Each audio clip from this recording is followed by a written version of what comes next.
Hello everyone. So today our topic is sitting arrangement problems. Sitting arrangement problems basically arrangement problems का एक part है जो कि reasoning subject में आता है। तो एक एक करके हम इसके बारे में जानते हैं। पहली बात, रीजनिंग है क्या?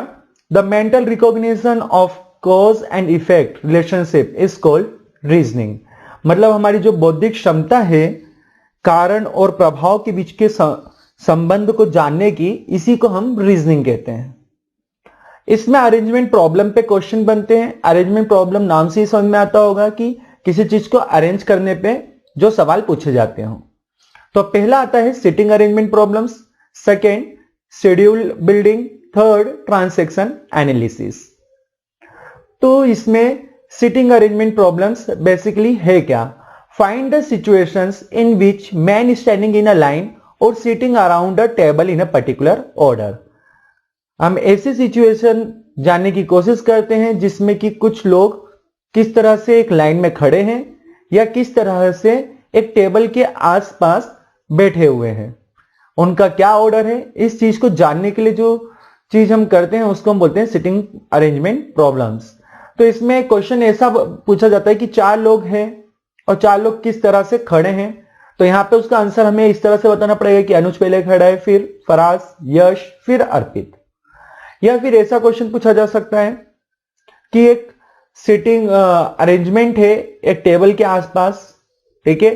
तो टेबल सर्कुलर टेबल अगर हुई तो इस तरह से वो बैठेंगे चार लोग, ए बी सी और डी के हिसाब से, ठीक है। एक क्वेश्चन इस पे हम कर लेते हैं। Study the following statement marked A, B and C and answer the questions given below.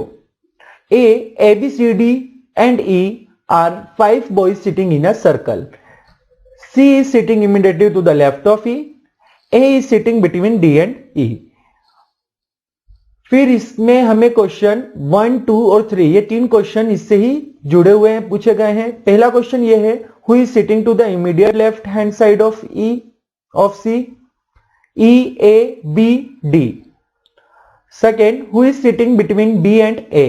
C, E, D, none.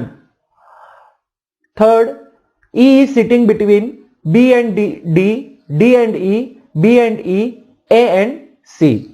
तो यहां पे सबसे पहले हमें यह काम करना है जब भी इस तरह से क्वेश्चन पूछा जाए कि हमें यहां पे पहले क्वेश्चन को रीड करना है और समझना है कि किस टाइप का क्वेश्चन है। तो बोला गया है सिटिंग इन अ सर्कल, तो ये हमारा अभी जो हमने पढ़ रहे हैं सिटिंग अरेंजमेंट प्रॉब्लम्स पे है क्वेश्चन।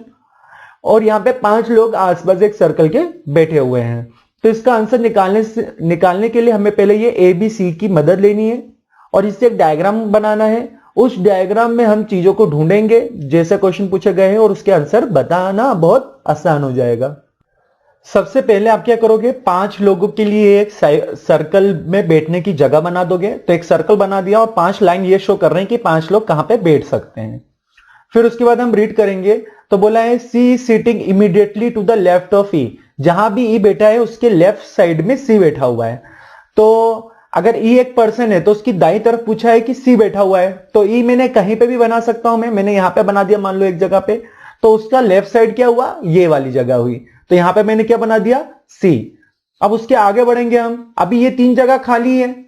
अब पूछा है A is sitting between D and E. तो कैसे ढूंढेंगे ये कि ए कहां पे बैठेगा और डी और ई कहां बैठेंगे। तो पहली बात तो अगर पहले से इनमें से कुछ पता है तो वो ढूंढ लेते हैं। तो ई हमें पहले से पता है, हमने यहां पे बैठा दिया है। तो ई और डी के बीच में ए बैठा है, तो ई के इस तरफ एक छोड़ के अगर मैंने डी बैठाया तो बीच में ए नहीं बैठा सकता, मतलब ये जगह तो रॉन्ग होगी। इधर मेरे पास खाली जगह है, तो सर्कल में या तो लेफ्ट साइड में बैठा सकते हैं या तो राइट साइड में। तो लेफ्ट साइड तो मैं ये इम्पॉसिबल है सी वाला काम करना, तो राइट साइड में बैठा सकता हूं। एक छोड़ के मैंने डी को बैठाया तो डी और ई के बीच में ए बैठ गया। अब बची हुई एक जगह है जहां पे मुझे बी लिखना ही पड़ेगा। अब मैं एक एक करके आंसर यहां पे देखते हैं क्या हो सकता है। तो पहला पूछा है who is sitting to the immediate left hand side of C. C के दाई तरफ कौन बैठा है, तो सी की दाई तरफ बी बैठा हुआ है। तो इसका आंसर क्या हो जाएगा हमारा, ये बी वाला पार्ट इसका आंसर हो जाएगा। Okay, who is sitting between B and A. तो बी और ए के बीच में कौन बैठा है, तो हम दो नहीं बोलेंगे क्योंकि ऑप्शन में एक एक वैल्यू ही दी है, तो बी और ए के बीच में बस एक कौन बैठा है, डी बैठा है, तो आंसर क्या हुआ इसका भी, सी वाला ऑप्शन इसका आंसर है। नेक्स्ट, ई सीटिंग बिटवीन, तो ई किस दो जनों के बीच में बैठा हुआ है, क्योंकि ऑप्शन सभी में दो दो चीजें लिखी हैं, तो आपको पता करना ई कहां पे बैठा है, तो ई ये बैठा हुआ है ना, ये जगह है उसकी, तो किसके बीच में बैठा है, सी और ए के बीच में, तो इसका आंसर हमारा डी हो गया। तो इस तरह से हम इस पे क्वेश्चन सॉल्व कर सकते हैं।